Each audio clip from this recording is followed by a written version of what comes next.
Hallo zusammen. Hallihallo. Ich bin Daniel. Ich bin Benny. Hi.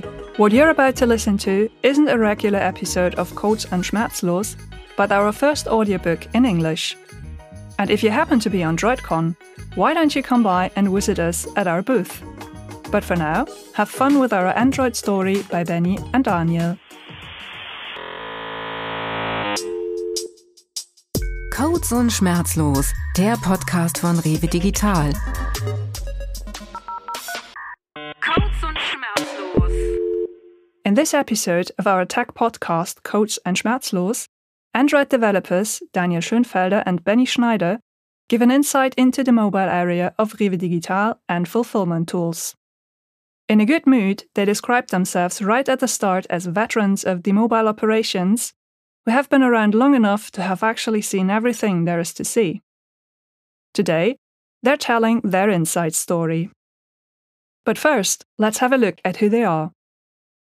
Daniel lives in Cologne and has been with REWE Digital for almost 7 years, since February 2015 to be precise. For over 2 years now, he's been working as an engineering architect for mobile and web development at fulfillmenttools. This is a startup that was created by REWE Digital. Benny, 35, married and a young father, also lives in Cologne. More to the outskirts of the city, where he enjoys the peace and quiet for his family. He joined REWE Digital in May 2015 as a Scala and Clojure backend developer. In 2016, he transferred to the Android team, where he has been in charge of the consumer apps offered in the Google Play Store ever since. As REWE Digital is already better known than fulfillmenttools, Daniel starts off with a short explanation of what they do. Fulfillmenttools brings together the branch network and the e-commerce of large companies, which means they don't just work for REWE, but also support companies' complete order-to-delivery process. Their software is based on the one used for REWE's delivery service for groceries. Ship from store, click to collect. These are keywords that we all know very well since COVID. Along with 3 colleagues, Daniel takes care of the Android app in this field. The app supports the picking process in the shops. Picking means gathering items together, possibly putting them in a box, printing address labels, sticking them on for DHL, having the package picked up, and sending it out. We support this whole process from our app, he summarizes. Benny adds that Daniel made his way internally from REWE Digital to fulfillmenttools. And this startup was born out of his department at REWE Digital. These processes were internally developed there and then simply expanded further. Daniel confirms that it's the know-how he gathered at REWE Digital for this particular delivery service they used at fulfillmenttools to create a product that they now also offer to external clients, not only to the REWE Group. While REWE Digital is concerned with the delivery of groceries, fulfillmenttools provide support for several forms of online orders. Benny and Daniel then move on to talk specifically about the REWE delivery service which, according to Benny, covers the whole works, from the moment customers select their shopping on the app and order the whole lot. They take care of the order, the invoice, all emails that get sent to the customers, as well as modifications in case someone makes changes to their digital shopping basket. Let's say someone forgot a banana. Furthermore, they provide the software for the delivery drivers, the warehouse staff, and everything else. Through this, they're completely in charge of the whole process. Pretty nice, as Benny puts it. And all of that is possible with Android. Impressive, both joke with a chuckle. But what else is going on at the customer's end? Benny explains that there are currently 2 REWE apps available. Pretty confusing to most customers taking a look at the Google Play Store. Well, why are there 2 of them now? He reckons must be what a lot of them are wondering. The reason for that lies in the past. In our IT industry especially, we always have a bit of fluctuation, he says somewhat tentatively, which makes Daniel laugh instantly. People like to go from one company to the next, and also from one department to the other without complications. He and Daniel, having been in the same firm for as long as they have, are quite the exception. We're going to celebrate our 10th anniversary soon. That calls for a party, Daniel says, which stirs up some amusement between the two. However, Benny continues, all of this led to the point when nobody at REWE Digital really understood what the original code had looked like anymore. The code that had been created by the first generation of Android devs. On top of that, the requirements had changed massively over time. They had started out with an app for shopping lists, in which then an online shop, a marketplace, and as Daniel adds, recipes were to be integrated as well. Benny compares it to a garden hut in whose garden they wanted to build a palace, which does not fit at all, of course. At some point, there was trouble on all fronts. They were practically hamstrung. Touching one object meant the refactoring spread across the whole project. So the decision was made to create a new app with better features, which scaled horizontally and was easier to build on. Daniel says he feels that its architecture probably was designed completely differently as well. Benny agrees. He barely dares to tell, that is how infamous this term has become, but the first app was monolithic. Monolithic is always evil, he states, and both laugh heartily about that. By the way, if you want to know more about that, have a listen to our very first podcast episode. Benny and Daniel then ponder what coding language might have been used back then. Kotlin for the first MVP, Benny suggests. At the very start Java, Daniel corrects, which they then gradually converted to Kotlin. Both have a chuckle at the thought of the beginnings. Benny sums up that by saying that after many developers and a lot of code, they eventually got to a new modular app. It offers scalability, and it's easy to quickly install and exchange things, including new technologies. Daniel takes the opportunity to ask Benny for advice to take back to his team at fulfillmenttools. I would like to know, how did you configure your modules? The question whether they should configure modules according to features, or rather layers, for example, frequently pops up at fulfillmenttools, he explains. I'm afraid there's no one-size-fits-all solution to that. Benny dampens Daniel's expectations. There was no module guru prophetically descending the mountain, 2 stone tablets in hand, proclaiming, "This is how modules are made." Daniel has a good laugh at Benny's way of putting this. In his opinion, every case probably needs to be considered individually. At REWE Digital, they've been working with the new app's codebase for 3 years now. During that time, it has changed fundamentally. The app's architecture keeps changing as well, especially when new technologies, a new dependency injection or something similar, are being added and you have to rebuild. They just started using Compose on a large scale for new features, which changes things once again. Benny explains that he and his team don't necessarily use a pseudo-clean architecture, but he would call it a modification of that. Daniel responds in agreement, and Benny goes on to say that, in theory, you can go for a clean architecture or any approach you deem right, but you'll eventually come across this one case that doesn't feel right and that you're not entirely happy with. Or it doesn't work at all, Daniel interjects. Benny instantly agrees and as an example points out circular dependencies that could easily cause problems when introduced on the wrong level. Daniel goes on to describe that also Google sometimes uses very basic examples in their documentation that don't help at all when you want to implement something more complex. It simply won't work, he says. So there you are, asking yourself, what am I going to do now? I've built the whole project the way Google envisions it, but there's no solution yet for my more complicated issue. Which means you have to come up with something by yourself. But isn't that the beauty of Android, to be able to come up with your own ideas? Benny replies enthusiastically to that. Daniel considers it both a blessing and a curse, to which Benny agrees laughingly. Both think that probably all developers are familiar with the problem that there are tons of devices. These devices come from various manufacturers, using various system software versions that are being supported for a very long time as well. A perfect solution? Non-existent. Benny then comes back to the topic of modules.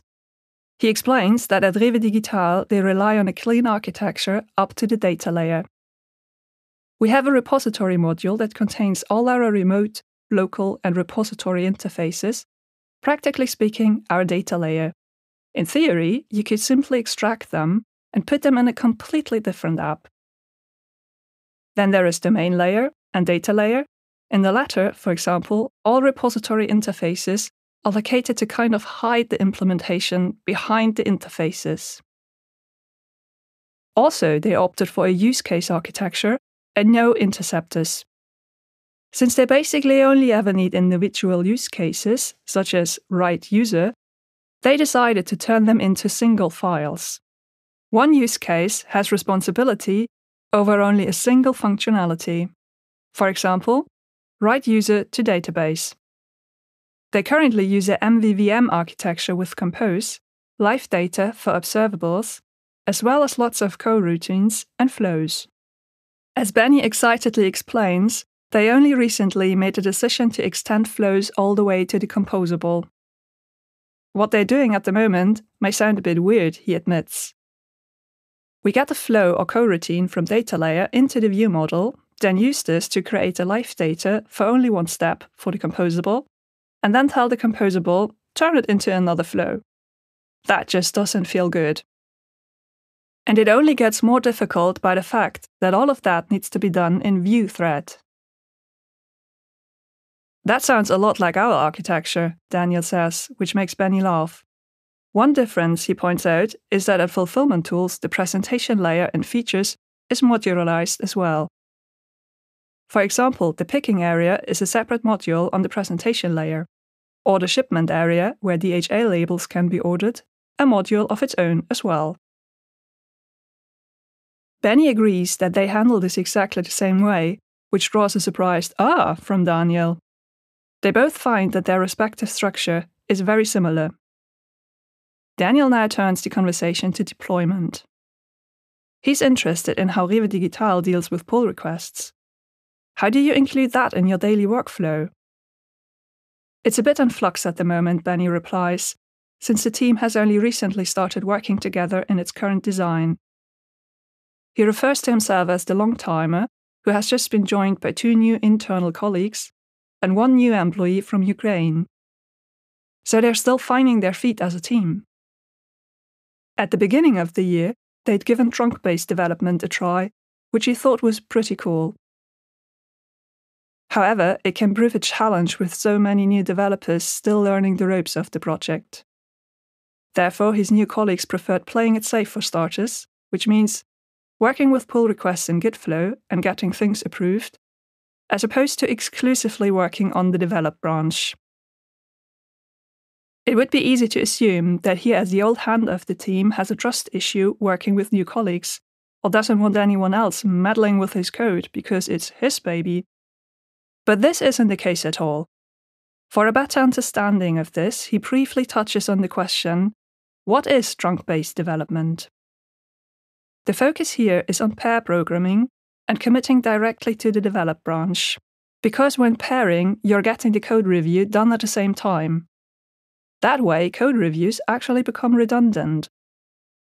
A definite plus for Benny, as this often was a crucial point, at least in his team.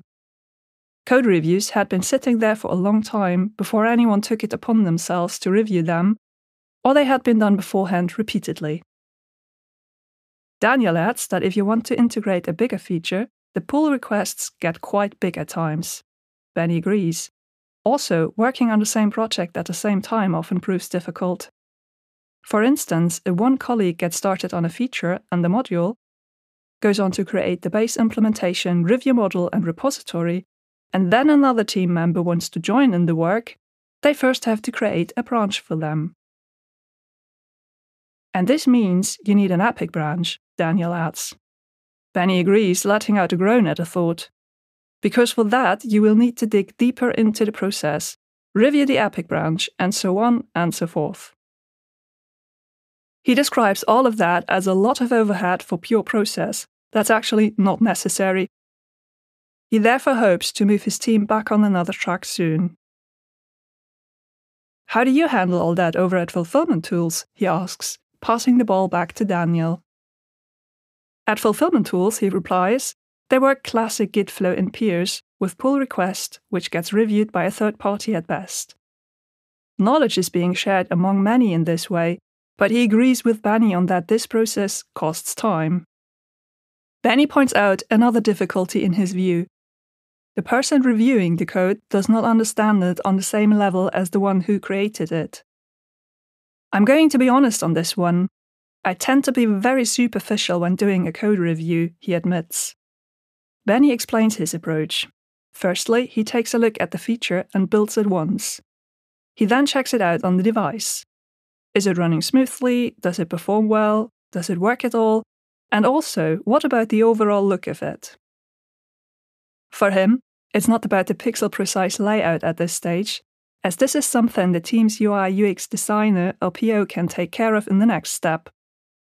However, it's tricky to make fundamental functional changes at this point, as the project has been developed by someone else in possibly a completely different way as one might have done oneself. You don't say, look, to be blunt, what you have come up with is basically nonsense. You need to do it all over again. Things do work most of the time, though, and it's not his style to tell anyone to start from scratch when debating on principles in pull requests. Daniel describes his process as rather relaxed at Fulfillment Tools. However, there are usually no more than 2 or 3 comments or pull requests anyway, because for one thing, they already have some restrictions they have to adhere to, starting at formatting. And for another thing, the structure and modularization of the app give you a pretty good roadmap of what you can and cannot do. Whenever they had more comments than usual, the reason for that had been poor communication beforehand. Benny fervently agrees that communication is key. At REWE Digital and Fulfillment Tools, teams work in a pretty agile way, and the hierarchy is very flat. Benny personally likes to bring up the word anarchic in job interviews just to see how people react to that. Though the word also has gotten a bad rap, as he points out, which makes Daniel laugh again. Unjustly so, Benny says. On the contrary, he thinks it's completely harmless, meaning actually nothing but the absence of hierarchy. But, he goes on, it's always fun to see the applicants' reactions. If they start giggling just the way you are now, they probably imagine burning tires, chaos, and destruction, though it's not that at all. Both have a good laugh about this. Benny then talks a bit more about the word anarchic and their way of working at REWE Digital. They fully act on their own responsibility in everything they do and in their communication with other teams. Since they are the front end of a whole shop system and take care of coupons and recipes on top of that, they need to talk to a lot of other teams. This is necessary because there's a separate team in the background for almost every feature, sometimes one for 2. So whenever they want to do something, there's a lot of people to talk to first. The same applies to the architecture. All decisions, for example regarding technologies or processes, are made independently, just like at Fulfillment Tools. Daniel agrees, while Benny goes on to say that this is exactly the way he likes it. As a very freedom-loving person, he enjoys taking on this kind of responsibility. This way, it also becomes a bit more like his baby. Daniel smiles about that remark. They move on to talk about the atmosphere at work, which has a strong friendly and familial vibe. But it's not for everyone, as some prefer to keep their professional and private lives apart. However, as far as they know, everybody at REWE Digital and Fulfillment Tools is on first-name terms. I've never heard anyone addressing someone else with the formal Sie around here at all, says Benny. At least not in the tech departments. Daniel agrees several times in the background when Benny describes how he can just grab a beer with anyone and have a chat at one of their Christmas or carnival parties. I really do like that very much about this place, he sums it up. Daniel picks up where Benny left off regarding teamwork. It needs to be said that, as far as he knows, REWE Digital's mobile team consists solely of mobile devs. Benny confirms this, and he goes on to say, at Fulfillment Tools, things are a little bit different. When they started out only 2 years ago, their team was made up of 5 people, working in cross-functional teams. This means all Android devs are in the same team, but this team also has a cloud engineer, POs, UI/UX, and backend developers. What makes the cross-functional setup particularly exciting from his point of view is that everyone can do anything. So maybe someone actually assigned to the backend takes care of a pull request in the Android app once in a while, he explains. Or an Android dev thinks to themselves, "Oh, why don't I lend the people in the backend a hand today?" This is what makes work at Fulfillment Tools so interesting for him. It is not just fun, but also gives you an opportunity to think outside the box. This also helps to understand better what kind of problems the backend is dealing with because of the specific requirements a mobile app implies, and vice versa, he explains. He's sure Benny is very familiar with the ever so often occurring situation when the mobile team requests something from the backend and they say, "Well, yeah, but no, we can't do that." They both laugh out loud at that. Daniel continues, and the mobile guys say, "But we want it anyways." And then the fights start, for example, over features. Of course, Benny says, there are requirements for backend services as well, just like the other way around. But, he continues, they're set up differently. There are 2 mobile teams in consumer operations for REWE, one iOS team consisting entirely of iOS developers, 8 developers by now, plus Scrum Master and PO. His own Android team currently has 4 people, and they're looking to hire more. A small penny team, where iOS and Android developers work together, also is part of the crew. Then there are a few other small apps, a Flutter app, and a little SDK, which is being expanded for the Scan and Go feature. Plus the mobile gateway team acting as a mouthpiece to the REWE microservices world. You want to hide that one safely behind a firewall and just have a mouthpiece to the outside in order to keep script kiddies from hacking payback cards, as he laughingly notes. Daniel picks up on the mobile gateway. "You're able to assemble the response you need in your gateway, right?" he asks Benny, who confirms his assumption. Daniel describes the process like this. Various small services can be addressed, the response from these services aggregated, and then returned to a client in a request. Unfortunately, we don't have that yet at Fulfillment Tools, which means sometimes you have to bite the bullet and make 2 or 3 requests. Quite nice for you to have that. Benny thinks so too, and says he's also looking forward to a new development that will be added soon. The old gateway runs on Node.js. The new one will be based on Kotlin and run with GraphQL. Now, you've already mentioned the word GraphQL, Daniel says, and Benny chuckles knowingly. Daniel reveals that Fulfillment Tools is currently converting their apps and backend to GraphQL.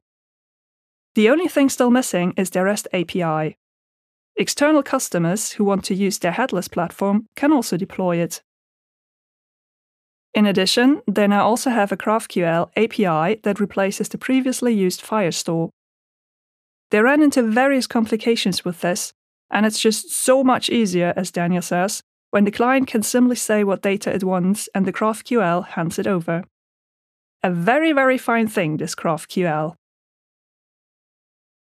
Benny wants to find out more details about the process at Fulfillment Tools.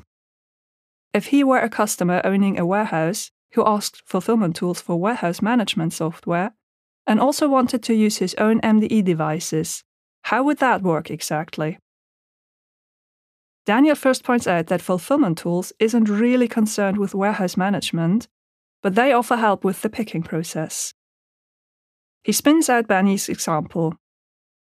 Someone orders something from you, the order gets routed to your warehouse, then our app can tell you, here's a pick job. That's what we call it. You have to process this, it belongs to the customer, Benny Schneider. This Benny Schneider would very much like to have 2 new guitars. At this point, Benny interrupts to inform him that he'll have to discuss this with his family first, but if it were up to him, he'd love to. Daniel starts laughing at Benny's reaction and then goes on to explain what's happening next. By clicking on the pick job, the customer gets exact instructions.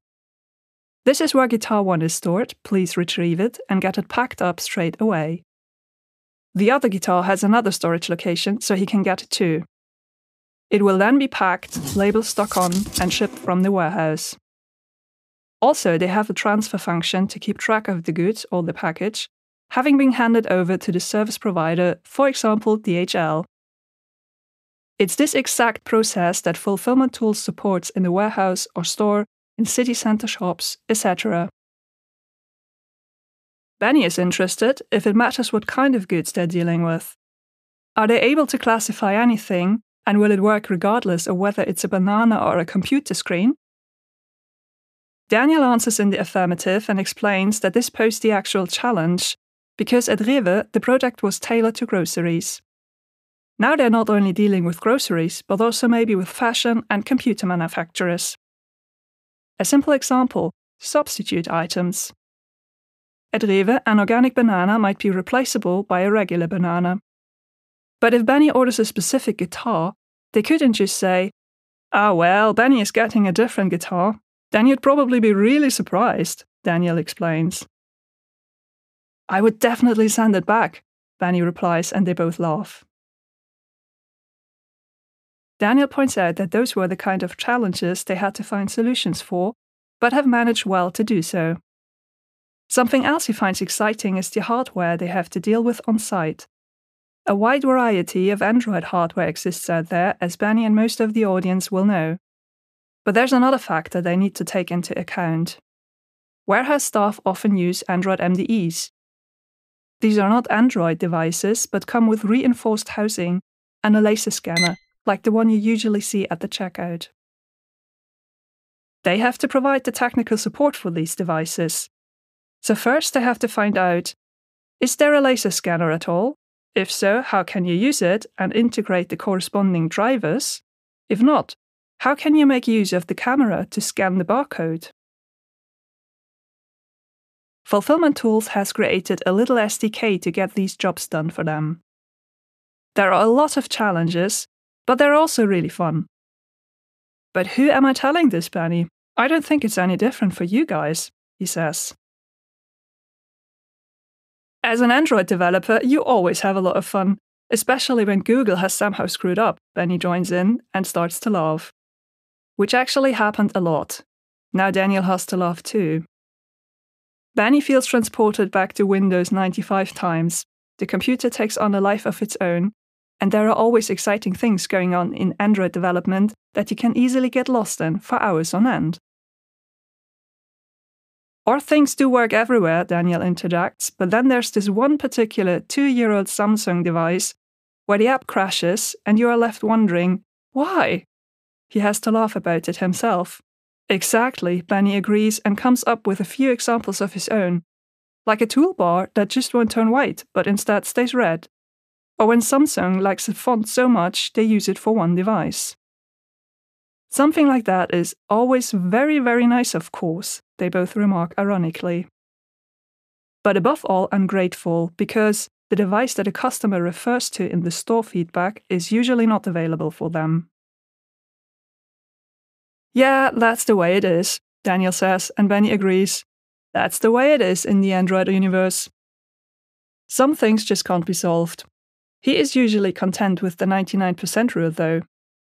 If you can cover 99%, he starts, and Daniel has to laugh before he finishes his sentence, then you practically cover everything.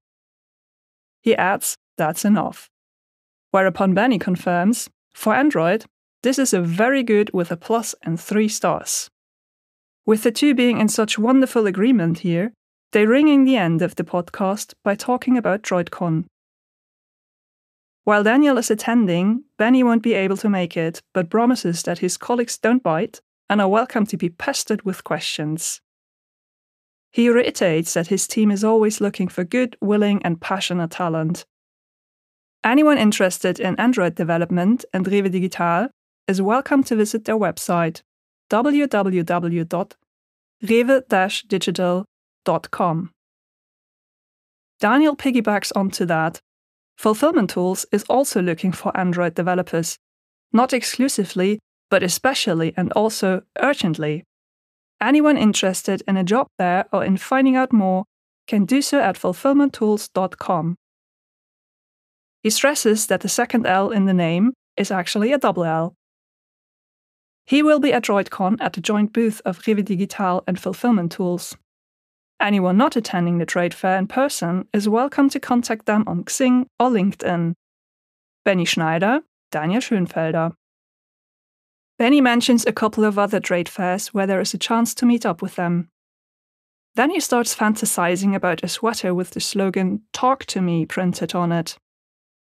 Maybe someday REWE Digital will give them something like that for the fair. He would be delighted as he's been waiting for a sweater for a long time. So far, he only got t-shirts. Daniel has to laugh at the suggestion and then admits, "Well, I have a sweater."